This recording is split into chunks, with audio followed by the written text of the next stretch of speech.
ada problem-problem internal sambil menunggu mereka bagaimana kalau hanya untuk 25 ini kita dulu yang bertiga.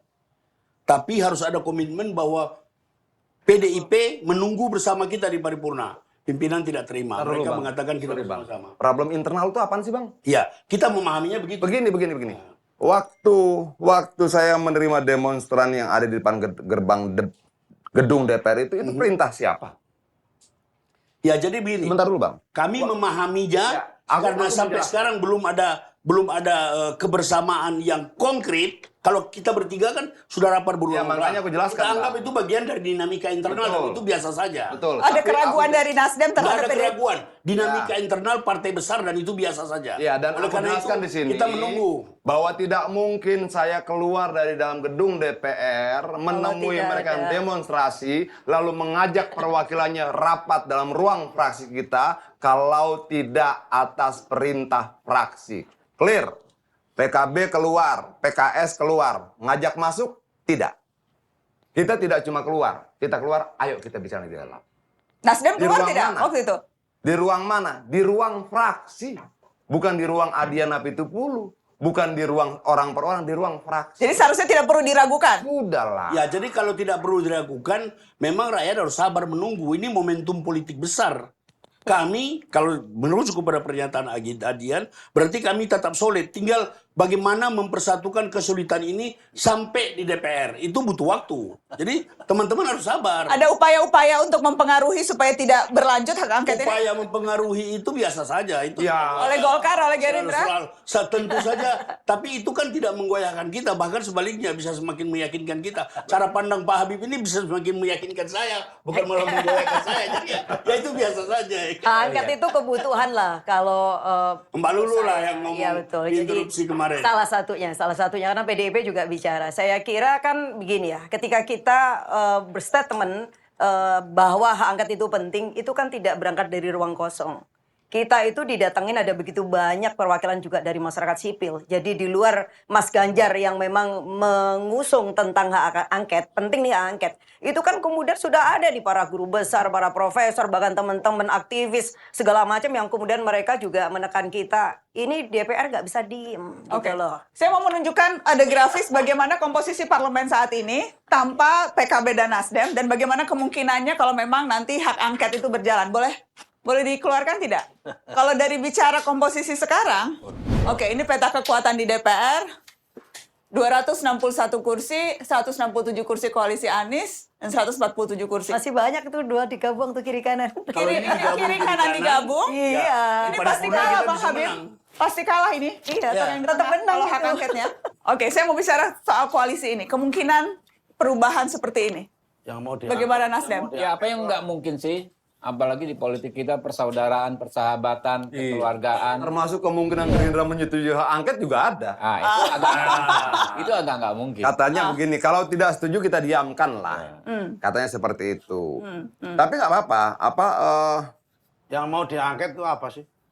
Yang penting Kan adalah tanggal 22 April. hak angket ini, Proses politik udah selesai. hak angket ini tidak sedang berbicara tentang kecurangan-kecurangan. Tidak menghitung suara 1, 2, 3 dan bagaimana tidak. Tidak kalkulator. Ya, kita hanya akan berbicara apakah dalam proses pemilu ini dari awal hingga akhir ada pelanggaran undang-undang.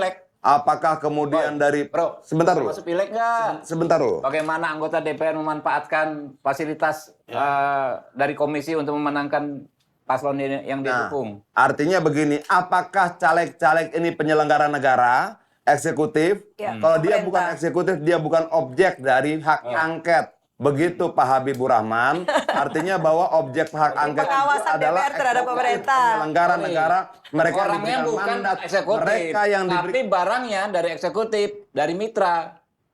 Lo memang hak angket itu mengejar asal usul barang. Iya dong. Oh, Termasuk tidak iya dong. Rp1 digunakan oleh apa segala macam penggunanya itu. Ini nggak paham. Loh, kok nggak paham? Menurut Anda Jangan seharusnya salah hak angket dong. bukan hanya soal pilpres tapi keseluruhan. Aset negara, kekayaan negara dipakai oleh siapapun, oleh swasta sekalipun itu objek. Yang eksekutif itu bukan barangnya, orangnya.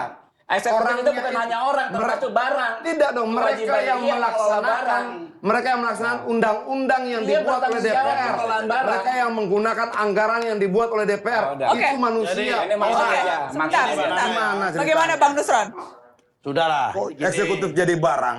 Loh, Yang namanya- eksekutif mengelola barang bertanggung jawab atas barang. Oke, Ya, oke. makanya Memutuskan barang itu kemana? Siapa yang memutuskan Justru barang itu bertanggung kemana? jawab atas Itu apa yang saja yang diputuskan ada pada eksekutif. pundaknya. Apa yang ada di Bisa bawah dong. Namanya bisa dong. angket Kok nggak bisa? ini proses Justru itu politik. yang harus Yes. diproses. Baca saja dulu Ya tentang kan? angket. Oh, Anda baca undang-undang tipikor. Tidak. kekayaan Oke. negara Karena gimana. proses Baca politik. tentang hak angket bahwa Baca. yang akan Oke. dijadikan objek hak angket itu adalah eksekutif, Iya, betul. pelaksanaan undang-undang, Eksekutif bertanggung jawab penyalahgunaan terhadap anggaran Oke, dan oke. sebagainya Dikelola. yang dilakukan oleh Termasuk yang disalurkan eksekutif. oleh anggota DPR. Oke, Yang baik, dilakukan baik. oleh Kenapa eksekutif. takut? Gitu loh. Yang dilakukan oleh semua instrumen penyelenggara negara. Kalau hak angket itu tidak hanya eksekutif. Bukan. Semua instrumen Ini kan penyelenggara ada, negara. ya kan, eksekutif bermitra Ya. dengan legislatif. Ya bisa Kalau saja. aset, ya kan, kekayaan dari eksekutif dikelola oleh legislatif. Oke, Nah, baik. kalau sesuatu yang nggak benar. Makanya begini, Beb. Objek hak angket nggak? Kalau ada Objek hak angket, ya nggak apa-apa Gitu di angket. loh. Itu nanti termasuk salah satunya menyangkut itu juga. Oke, Iya. apakah Kalau memang kemudian tadi ada hak Ya angket kalau masalah- begitu, Itu puluhan Politik. miliar. kalau begitu, Kalau ada kalau angket begitu, politisasi bansos misal, ayo nanti kita objeknya salah satu pertama adalah mobilisasi. Yang namanya. Oke, saya mau nanya Mbak Lulu, seberapa jauh sih? Sebentar, seberapa jauh sih itu memang nanti harus objek kita hak angketnya nanti? perdebatkan Iya, Seberapa dalam jauh? ahli angket. Apakah termasuk Iya, legislatif saya sebetulnya yakin hak hak angket? angket bisa sejauh kesepakatan Ya, dari pihak seluas-luasnya dong. pengusul. Harus Jadi kalau seluas-luasnya. misalnya pihak Pernyataan ini pengusul, kelihatan bahwa kemungkinan Iya. besar Gerindra pun setuju hak angket. Karena Tapi itu saya- untuk anggota Iya. DPR, kalau Tapi begitu. intinya bahwa hak angket ini adalah hak konstitusional DPR dan ini bagian dari fungsi pengawasan kita terhadap siapa ya, terhadap pemerintah, itu udah otomatis gitu loh. jadi Oke, gitu. jadi yang mau kita angket Perlu apa ya, ini tidak, akan menjadi tapi kesepakatan perlu pihak atau pengusul tidaknya. antara Kalau lain saat ini, soal gitu. abuse of Karena ada urgensi power lain. gitu. Apa urgensi ya kan? lainnya, Bang? Apa urgensi lain? Apa urgensi lainnya? Rakyat, persoalan hukum. Angket ini juga urgen. Legislatif, iya. Makanya ada yang lebih urgen. Oh iya, enggak apa-apa Iya, juga, iya. nanti Ini soal diusulkan prioritas, aja. Kok enggak energi dan waktu kita. Kalau Ya begitu nggak apa-apa. sebenarnya Ya, bagi Oh, pihak yang Gerindra mengusul bisa ini ikut kita angket punya juga, energi. Nanti Waktu. dia kemungkinan Waktu. besar akan menambah Saya materi-materi sih yakin angket. Pak Adian nggak akan Iya. pernah menandatangani dan nggak akan pernah bisa mewujudkan hak angket. Udahlah. Dari mana keyakinan itu solid tadi? Dari berbagai bentuk komunikasi yang saya alami di DPR gitu loh. Jadi- Saya dengan Oke, seru banget ya. Jadi soal hak angket ini, apakah hak angket ini efisiensinya seperti apa sih gitu kan? Apakah bisa memberikan sebuah pengaruh besar untuk perubahan apa ya? Perubahan sesuatu nanti ke depan dalam menjalankan undang-undang. Nah, ini urgensinya ya. Seberapa pentingkah hak angket? Mau bilang penting banget ya, berarti harusnya semua elemen masyarakat mendukung hak angket. Tapi kalau bilang ya udahlah terima aja itu hasil pemilu meskipun didapatkan berdasarkan kecurangan dan berbagai hal yang terjadi dalam proses menjalankan undang-undang pemilu tersebut, ada pelanggaran, ada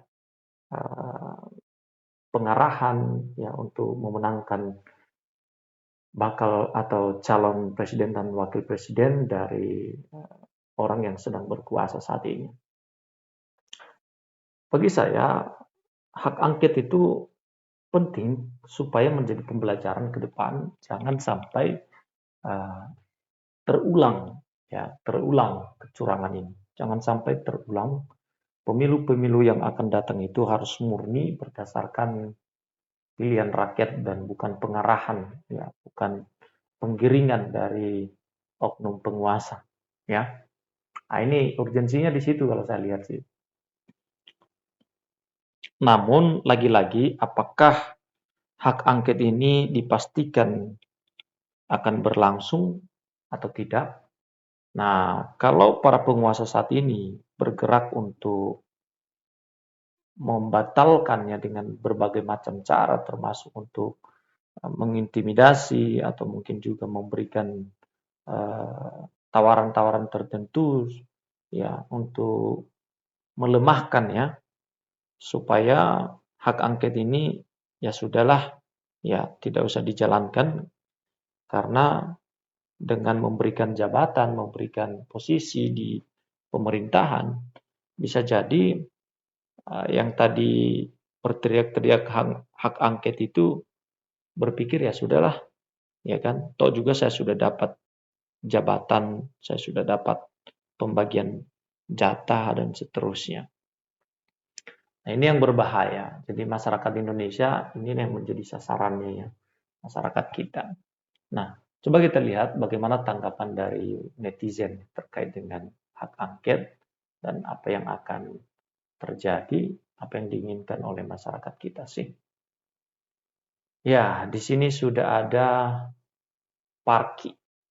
Habibur Rahman ini tipe-tipe kalau yang di kelas disebelin teman-temannya. Disebelin, oh sebel ya. Kemudian Iman. Mereka pikir kekuasaan dan hidup ini bakal abadi. Banyak contoh penguasa zolim dan berakhir serakah, berakhir tragis di akhir hidupnya. Eulis, terima kasih Mata Najwa. Saya sekarang semakin paham siapa yang bikin gaduh, siapa yang bikin manuver politik dengan judul perubahan PKB dan PKS kena Frank. Tunggu 2029, partai tersebut akan tenggelam. Titik awal sebuah kehancuran negara, tingginya tingkat kebodohan rakyat, tapi para petinggi negara hanya sibuk berebut kekuasaan dengan menunggangi kebodohan untuk melanggengkan kekuasaan rakyat. Kekuasaan rakyat dianggap seperti hewan ternak yang cukup diberi makan agar bisa berhasil keuntungan. Ya, bisa menghasil keuntungan. Apa yang bisa diharapkan dari negara yang 70% rakyatnya tidak tamat kelas 7. Oke, jadi tidak tamat SMP maksudnya ya. Terlihat dari pernyataan user VR3 ini ya, bahwa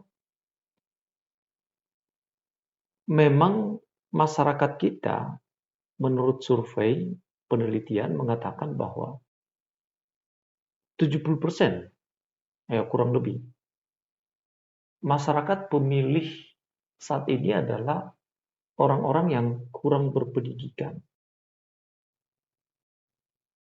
Sehingga mudah untuk diarahkan, hak pilihnya itu mudah diarahkan.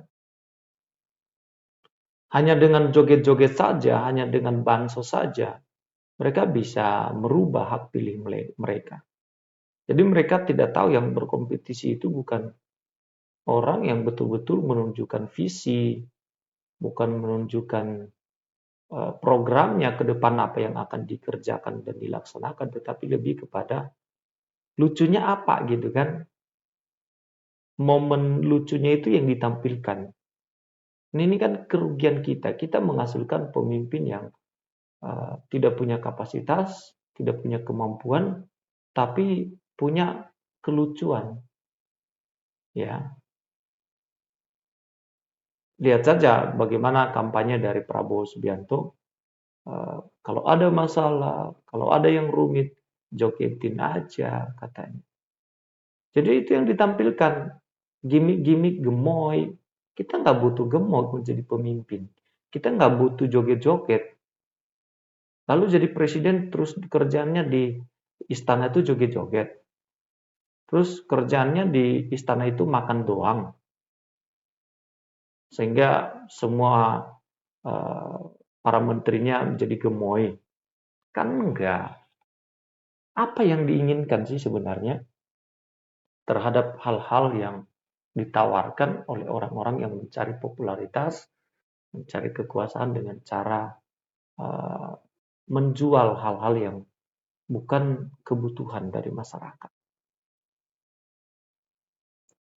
Tapi kan masyarakat beli katanya. Iya, karena kenapa? Karena 70% masyarakat Indonesia tidak punya pendidikan yang baik. Jadi pola pikir mereka masih bisa diarahkan. Saya pilih dia atau juga saya tidak makan, tidak akan berpengaruh terhadap apa yang saya kerjakan. Kalau dia punya program mau makan gratis, ya syukur, terima, bagus dong adanya. Ya kan nggak mikir jauh, makan siang gratis. Kan lucu banget itu programnya.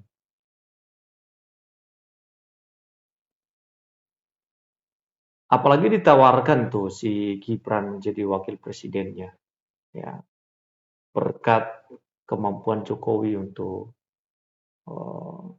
memimpin bangsa ini selama hampir 10 tahun, berhasil membangun infrastruktur berbagai kemajuan pembangunan yang sudah dikerjakan, memberikan kesejahteraan bagi beberapa daerah yang terbelakangi selama ini. Nah, ini dijadikan sebagai momentum membangun sebuah kekuasaan secara terus-menerus yang disebut sebagai nepotisme.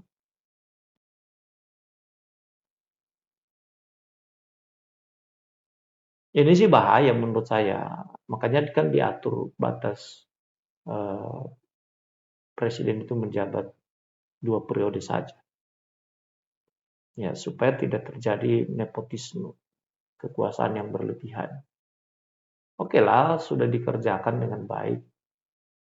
Pemerintahan ini berlangsung dengan baik.